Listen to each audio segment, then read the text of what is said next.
bahas, yaitu orang yang meninggalkan dosa besar. Ya, orang yang meninggalkan dosa besar ini adil. Artinya kalau ada orang yang melakukan dosa besar, maka dia dianggap tidak adil, fasik, kesaksiannya tidak bisa diterima. Ya, dosa besar banyak Bapak ya. Judi, minuman keras misalkan, atau mungkin seorang korupsi dan semacamnya. Kalau memang seorang pernah melakukan itu dan tidak ada tanda-tanda dia bertobat, berarti dia fasik, dia tidak bisa dijadikan saksi. Ya, maka ini peringatan nih. Kalau dalam masalah nikah ada dua saksinya harus adil. Kalau orangnya pelaku maksiat tidak bisa dijadikan saksi. Nah, makanya nyari saksi zaman sekarang sulit Bapak ya. Ya. Jadi harus orang yang meninggalkan dosa besar dan tidak terus-menerus melakukan dosa kecil. Kenapa harus dikasih ini juga keterangan tidak terus-menerus melakukan dosa kecil? Karena yang namanya kecil kalau terus dilakukan jadi besar. Makanya ada ungkapan apa? Sedikit demi sedikit, nah, lama-lama jadi bukit, begitu. Artinya kalau misalkan ada orang nih yang sering melakukan dosa kecil, maka ini pun tidak adil, dia fasik. Contohnya mungkin kalau di dalam keseharian mengucapkan bahasa kotor. Seorang mengucapkan bahasa kotor, ini bahasa kotor kan masuknya dosa kecil ya. Tapi kalau terus-menerus jadi apa? Besar juga. Maka kalau ada orang kebiasaannya marah bahasa kotor, lalu gembira bahasa kotor, ini bukan orang yang adil. Tidak bisa dijadikan saksi. Kalau dia bersaksi di depan pengadilan, kesaksiannya ditolak. Nah, ini Bapak ya. Ini pengertian adil ya. Bahkan ada ulama yang memberikan definisi yang lebih ketat lagi. Adil itu yaitu orang yang menjaga muru'ah. Muru'ah itu kalau dalam bahasa Indonesia apa ya? Kewibawaan, kehormatan. Artinya gini. Muru'ah itu gini, seorang yang meninggalkan sesuatu yang bisa membuat dirinya dicela, walaupun yang dia lakukan itu, yang dia tinggalkan itu perkara mubah, perkara yang boleh-boleh saja. Tapi kalau dikhawatirkan dengan melakukannya dia dicela, maka ini ditinggalkan. Kalau tidak tinggalkan, berarti dia tidak menjaga muru'ah. Tidak jaga muru'ah berarti fasik, tidak adil. Jelas Bapak ya? Ya contohnya nih. Kalau misalkan muru'ah ini pembahasannya luas dan ini nggak bisa dipukul rata. Antara satu zaman dengan zaman lain tidak bisa disamakan. Antara satu tempat dengan tempat lain tidak bisa disamakan. Contohnya muru'ah ini seperti misalkan kalau di sebagian tempat di zaman dulu makan di pinggir jalan ini menjatuhkan muru'ah, menjatuhkan kehormatan seseorang. Artinya kalau ada orang makan di pinggir jalan, dia muru'ahnya jatuh, berarti tidak dianggap adil. Kalau tidak dianggap adil, berarti tidak bisa jadi saksi dalam pengadilan. Nah ini muru'ah Bapak ya. Tapi ini kan nggak berlaku di semua tempat, semua zaman. Karena mungkin kalau di tempat kita orang makan di pinggir jalan bukan sesuatu yang menjatuhkan kehormatan kan? Ya udah biasa kan? Bahkan udah banyak warung pinggir jalan kan? Kalau kita terapkan muru'ah seperti itu, berarti banyak sekali orang yang tidak adil ya. Makanya ini nggak bisa dipukul rata Pak ya. Nah ini, terus ada juga misalkan muru'ah itu seperti contohnya misalkan apa? Makan berdiri. Ya. Permasalahan makan berdiri, minum berdiri ini pembahasan fikih sudah kita bahas dan pendapat yang kuat itu diperbolehkan ya. Apalagi kalau dibutuhkan ya. Tapi di suatu tempat bisa jadi orang kalau makan sambil berdiri atau minum sambil berdiri akan dianggap ibaratnya apa? Wibawanya jatuh gitu loh.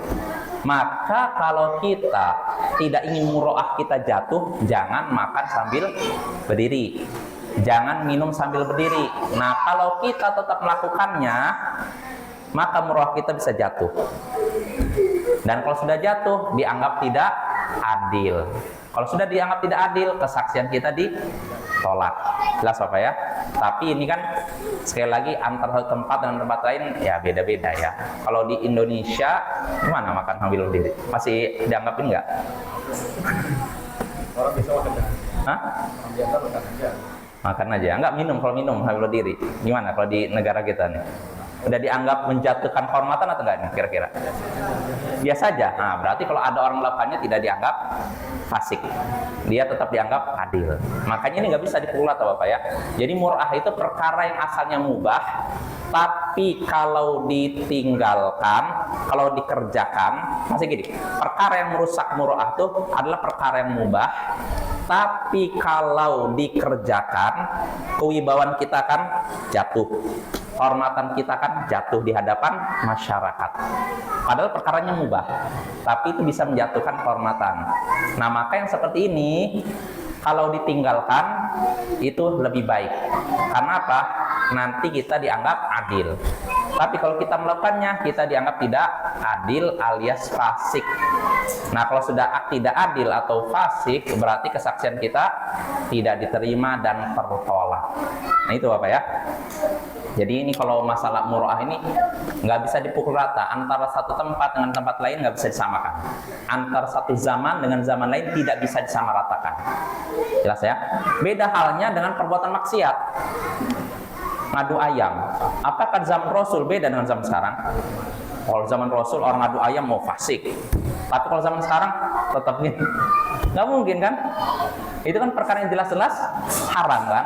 Tapi kalau perkara mubah yang kalau dikerjakan di suatu tempat dianggap jatuh kewibawaan seorang, di tempat lain tidak, nah ini namanya muro'ah. Dan ini tidak bisa dipukul rata Bapak ya. Jelas ya? Jadi antara satu tempat dan tempat lain nggak bisa kita ratakan. Ini contohnya lagi nih, sebagai contoh lagi. Muro'ah itu seperti ini. Buang air besar di sungai. Apa hukumnya? Hah? Boleh nggak buang air besar di sungai? Boleh aja. Boleh kan? Tapi kalau suatu tempat bisa jadi itu dianggap aib. Orang yang melakukannya muro'ahnya jatuh. Maka kalau misalkan ada orang nih di suatu tempat kebiasaannya tidak buang air besar di sungai, lalu ada orang sengaja buang air besar di sungai, walaupun asalnya mubah, tapi itu menjatuhkan muro'ah. Kalau sudah menjatuhkan muro'ah berarti tidak dianggap adil, berarti dianggap fasik. Kalau udah dianggap fasik berarti kesaksiannya ditolak. Jelas ya? Tapi ini kan nggak bisa dipukul rata sekali lagi. Antara satu daerah dan daerah lain tidak bisa disamaratakan. Karena itu perkaranya bukan halal, bukan perkara yang haram Bapak ya. Lain halnya perkara yang haram. Mau di zaman Rasul, zaman sekarang, terus menjelang hari kiamat tetap sama, tidak akan berubah. Nah, itu definisi adil. Artinya kita kembali lagi, kesaksian yang tidak bisa diterima yang disebutkan oleh Imam Asy-Syaukani yaitu orang yang tidak adil. Kata Imam Asy-Syaukani di sini, wala yuqbalu syahadatu man laisa bi'adlin. Tidak diterima kesaksian orang yang tidak adil. Tidak diterima kesaksian orang yang tidak adil. Dalilnya Allah sebutkan dalam surat Al-Baqarah, wa ashhidu dzawai adlin minkum. Oh, ini dalam surat ini apa? Surat At-Talaq ya. Wa ashhidu dzawai adlin minkum. Persaksikanlah masalah nikah talak dengan dua saksi adil di antara kalian. Jadi Bapak, dalam masalah nikah talak harus ada dua saksi adil. Nah, adil tadi definisinya tadi. Mayoritas ulama berpendapat yang meninggalkan dosa apa? Besar dan tidak terus-menerus melakukan dosa kecil ya. Tapi sebagian ulama memberikan definisi ketat, yaitu orang yang tidak melakukan perkara yang merusak muru'ah ya, muru'ah tadi pembahasannya. Nah, ini dua saksi adil. Lalu dalam surat Al-Baqarah, mimman taradawna minasyuhada. Nah, Allah menyebutkan ketika masalah hutang piutang hendaknya disaksikan oleh saksi-saksi yang kalian ridhoi. Saksi-saksi yang kalian ridhoi maksudnya apa? Saksi yang adil ya. Jelas apa ya? Nah, makanya di sini Imam Asy-Syaukani menyebutkan wa qad hukiya fil bahr al-ijma' ala annaha la tasihhu syahadatu fasiqit tasrih. Dan telah dinukil ijma' kesepakatan para ulama dalam kitab Al-Bahr bahwasanya tidak sah kesaksian orang fasik yang terang-terangan. Kenapa disebutkan terang-terangan? Kenapa tidak sembunyi-sembunyi? Hah? Kalau sembunyi mana tahu kita kan orang.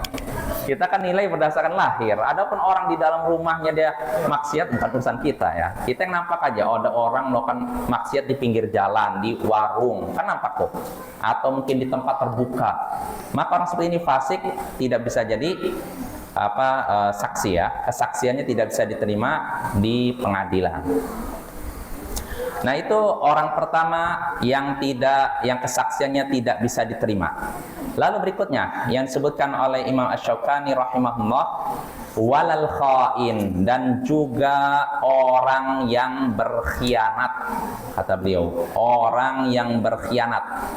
Ini juga termasuk orang yang tidak bisa diterima kesaksiannya. Ada kelanjutannya, bukan cuma berkhianat. Jadi biar dalam satu kali ini hadis. Jadi yang tidak bisa diterima walal khain, orang yang berkhianat, dan juga di sini waladzil adawah, begitu juga orang yang punya permusuhan. Wal muttaham, orang yang dicurigai. Nah, ini tiga orang yang tidak boleh dijadikan saksi. Kesaksiannya ditolak di pengadilan. Pertama, orang yang berkhianat. Kedua, orang yang punya permusuhan. Lalu ketiga, orang yang dicurigai, dituduh, tertuduh lah istilahnya itu. Nah, ini tiga orang. Kalau yang pertama tadi apa sebelumnya? Orang yang tidak adil kan? Lalu berikutnya orang berkhianat, orang yang punya permusuhan, dan orang yang dicurigai. Jadi kita udah bahas 4 orang yang tidak boleh jadi saksi. Kesaksian mereka ditolak. Nah, yang tidak adil selesai. Yang kedua, orang yang berkhianat. Orang berkhianat maksudnya apa? Berkhianat jelas. Orang yang menggelapkan misalkan harta negara, korupsi, menggelapkan harta sekolah, dana bos dimasukkan ke rekening dia. Nah, itu masuk ini. Terus misalkan dana desa atau dana kecamatan dia masukkan ke rekening dia.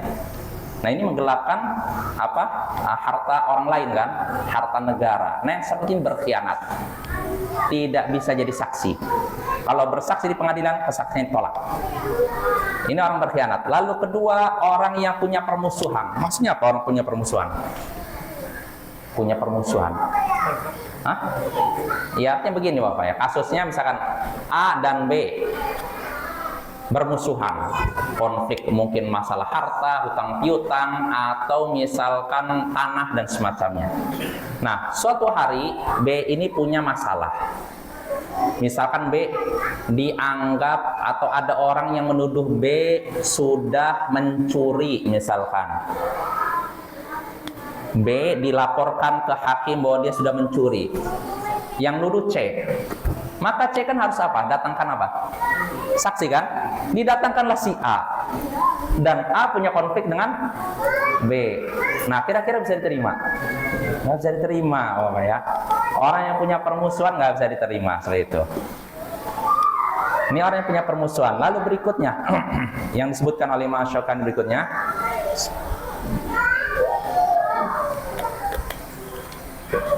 orang yang dicurigai. Orang yang dicurigai seperti apa? Artinya gini, orang yang kalau bersaksi kita jadi curiga, jangan-jangan dia bersaksi bakal menguntungkan dirinya. Dia bersaksi bakal menguntungkan keluarganya. Dan ini bisa kita rasakan lah. Artinya gini, kadang ada orang nih bersaksi dalam suatu kasus. Kalaupun dia bersaksi, tidak bersaksi nggak menguntungkan dia. Tapi kalau ada juga orang yang ketika bersaksi bakal menguntungkan dia. Kalau tidak bersaksi dia nggak dapat apa-apa. Jelas Bapak ya? Kalau orang ini bersaksi dia dapat keuntungan materi. Tidak bersaksi dia tidak dapat keuntungan materi. Maka kalau ada orang seperti ini tidak bisa diterima juga kesaksiannya. Misalkan apa? Misalkan apa contohnya?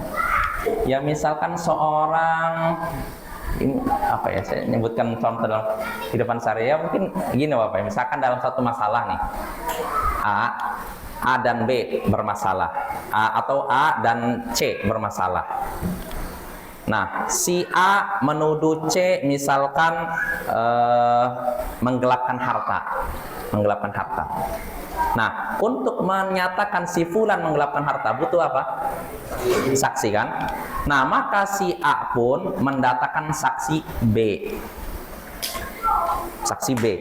Dan B ini ternyata misalkan punya atau akrab dengan A. Berarti kan ada dicurigai kayak gini kan? Bisa jadi apa? Dia bersaksi untuk apa? Nolong teman dekatnya. Dan bisa jadi juga atau dia tidak bersaksi untuk temannya. A dan B ini tidak ada hubungan. A nuduh C bahwasanya dia sudah membunuh misalkan. Lalu tiba-tiba B jadi saksi, didatangkan oleh A, dan kita sudah lihat tingkah laku B ini, orangnya suka cari ini dari setiap kasus. Jadi dia dapat keuntungan lah, jadi saksi bayaran lah istilahnya gitu. Maka kalau kita nyaksikan orang model seperti ini, orang seperti ini tidak boleh jadi saksi. Kesaksiannya tidak diterima. Jelas Bapak ya? Ada nggak orang seperti itu? Ada, kan saksinya dibayar. Ini saksi palsu. Nah orang kayak gini kalau ketahuan nggak boleh terima. Kalau kayak pengacara gimana dia? Pengacara kalau membela yang benar terpuji. Tapi kalau membela yang batil, dosa dia. Sudah tahu kliennya itu salah, dibela habis-habisan. Ini dosa sebenarnya. Nggak boleh.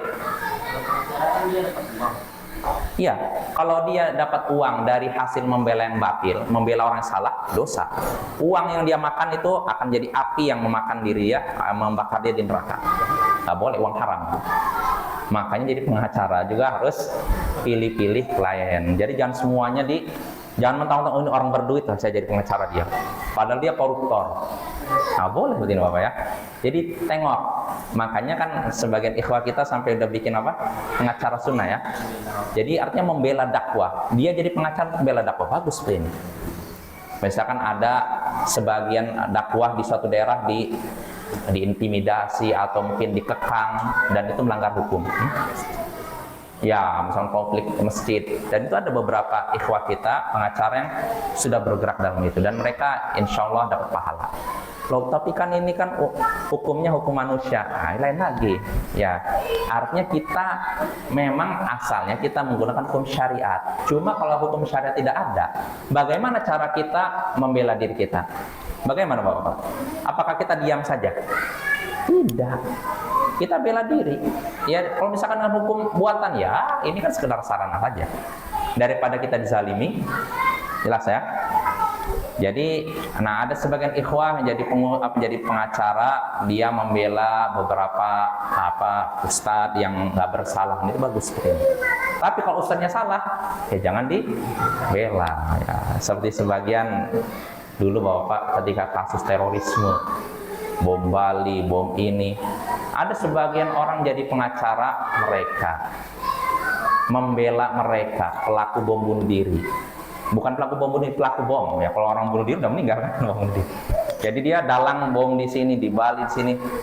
Tiba-tiba jadi pengacara mereka. Boleh nggak seperti ini? Nggak boleh. Orang salah kok dibela? Nggak boleh. Okay. Yang seperti itu nggak boleh ya. Dan yang repotnya pengacara ini mengatasnamakan Islam, Muslim, ini repotnya. Seandainya dia cuma pengacara, kami pengacara, ini aja selesai. Tapi ini membawa nama-nama Islam, ini yang repotnya. Karena apa? Dampaknya akhirnya baik atau buruk buat Islam? Buruk, karena masyarakat tahu loh. Ini kan bom bunuh diri kan nggak boleh. Melakukan pengeboman di tempat sipil kan tidak boleh. Menghancurkan membunuh wanita, tua, muda kan nggak boleh. Lah kok ini dibela dan mengatasnamakan pengacara Muslim? Nah yang seperti ini nggak boleh. Jadi apa? Nantinya akhirnya ada anggapan oh berarti Islam melegalkan itu. Nah, maka Bapak yang seperti ini nggak boleh. Jadi pengacara tuh milih-milih ya. Jangan semua orang dijadikan klien dia. Nah, itu tentang tadi ya, 3 orang yang tidak diterima kesaksian mereka, yaitu orang yang berkhianat, orang yang punya permusuhan, dan orang yang dicurigai. Apa dalilnya kesaksian 3 orang tadi tidak bisa diterima? Imam Asy-Syaukani menyebutkan dalilnya, yaitu hadis dari Amr bin Syu'aib dari ayahnya, dari kakeknya, dalam Musnad Ahmad, Abu Daud dan Al-Baihaqi. Rasulullah sallallahu alaihi wasallam bersabda, la yajuzu syahadatu kha'inin wala kha'inatin wala dhi ghimrin ala akhihi wala yajuzu syahadatul qani'i li ahlil bait. Nah, kata Rasulullah SAW bersabda yang artinya tidak boleh kesaksian, tidak boleh diterima kesaksian orang yang berkhianat, baik laki-laki maupun perempuan, tidak boleh diterima. Dan begitu juga kesaksian orang yang hasad kepada saudaranya. Maksudnya apa hasad kepada saudaranya? Iri. Jadi kita bisa tahu orang ini kok tiba-tiba bersaksi kepada ini. Dia tadinya nggak punya masalah apa-apa, tiba-tiba dia bersaksi bahwa si fulan salah. Dan kita bisa melihat dari istilahnya gelagatnya, oh orang ini asalnya iri kepada fulan. Jadi karena iri dia akan bersaksi menjatuhkan fulan. Nah, yang seperti ini tidak boleh ya. Jelas apa ya? Orang yang seperti ini hasad, iri, dengki. Kalau kita tahu seorang saksi bersaksi untuk menjatuhkan seorang karena faktor iri, maka kesaksiannya tidak boleh diterima ya. Lalu berikutnya yang disebutkan oleh Nabi Shallallahu Alaihi Wasallam, dan tidak boleh juga diterima kesaksian orang yang bergantung pada suatu keluarga. Bergantung pada suatu keluarga. Maksudnya apa? Di sini al-qani' di ahlil bait, kata Imam Asy-Syaukani, alladzi yunfiqu alai ahlul bait, yaitu orang yang mendapatkan nafkah dari suatu keluarga. Maksudnya apa? Maksudnya kasusnya begini. Si fulan A dan B, misalkan A dan B, A menuduh B misalkan mencuri. A dan B A menuduh B mencuri. Nah, untuk menyatakan si fulan mencuri butuh apa? Saksi. Nah, yang jadi masalah nggak ada cari saksi-saksi, dia nggak ada. Akhirnya dapat, oh ini orang yang selama ini saya tanggung. Misalkan apa? Pembantunya atau apa lagi? Anak angkatnya mungkin. Atau pokoknya orang yang selama ini dia sokong. Tiba-tiba dia jadi saksi bagi A untuk menyatakan si B mencuri. Nah, yang seperti ini boleh tidak? Nggak boleh, apa ya? Nabi menyatakan demikian, nggak boleh. Kenapa? Kira-kira? Bukankah bisa jadi dia benar? Bukankah dia bisa jadi jujur? Mungkin nggak jujur? Mungkin, tapi kejujurannya jadi diragukan. Karena apa? Dia ketika bersaksi, kemungkinan istilahnya apa? Balas jasa. Ya, ini Bapak hati-hati nih. Maka hakim ini harus jeli ya, harus teliti, nggak bisa nerima kesaksian secara sembarangan ya. Tengok orangnya, tengok kejujurannya, tengok kesolehannya. Sekali lagi harus soleh. Orang yang tidak soleh fasik nggak bisa diterima. Orang yang sholatnya bolong-bolong nggak diterima. Orang yang minum minuman keras nggak diterima ya. Harus orang yang adil, tidak fasik.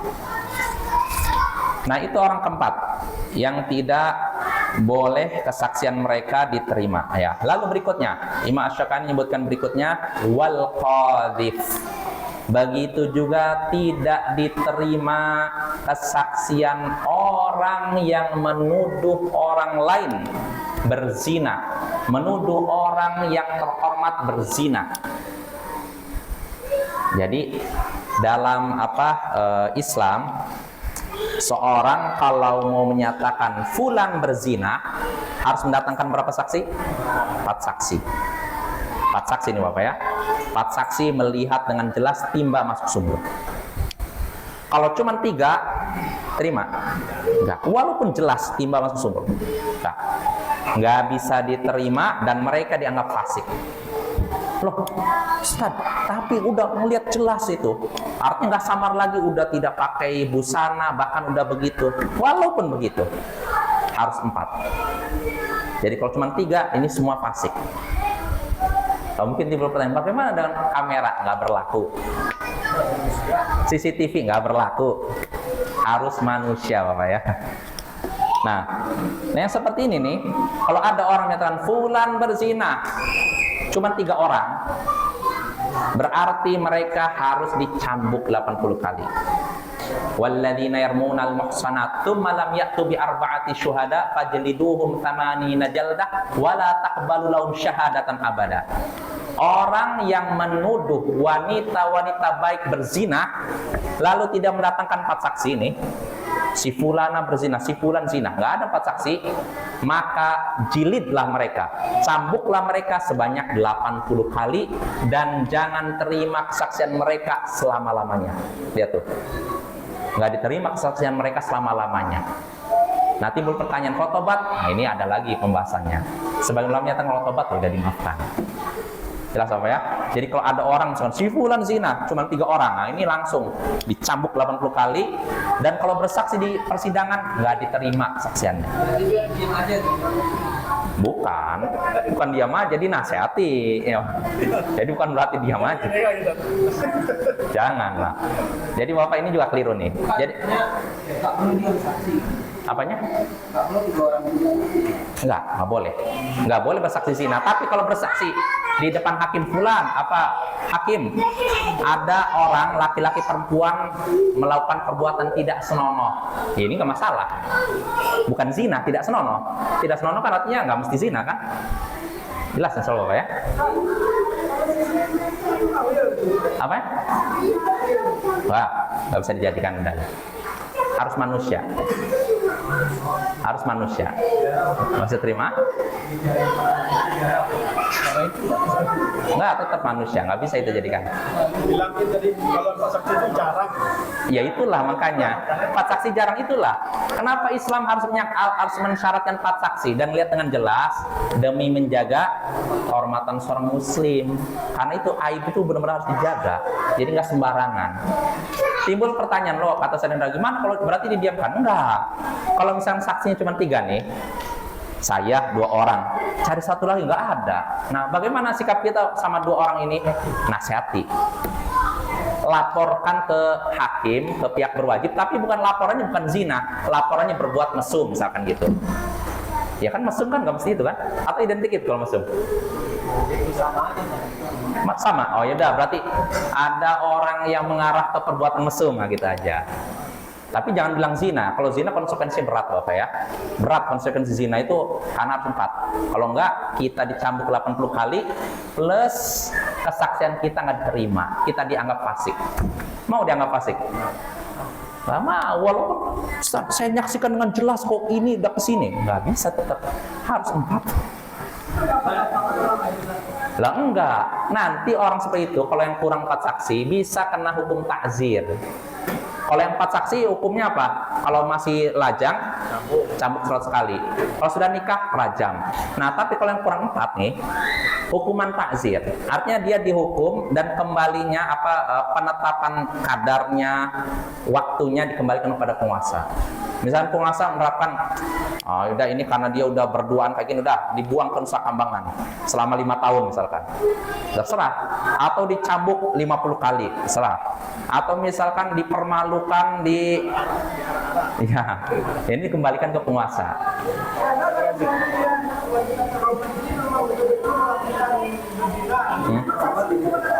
Iya, nggak boleh kita nyebarkan zina, nggak boleh. Pokoknya harus 4.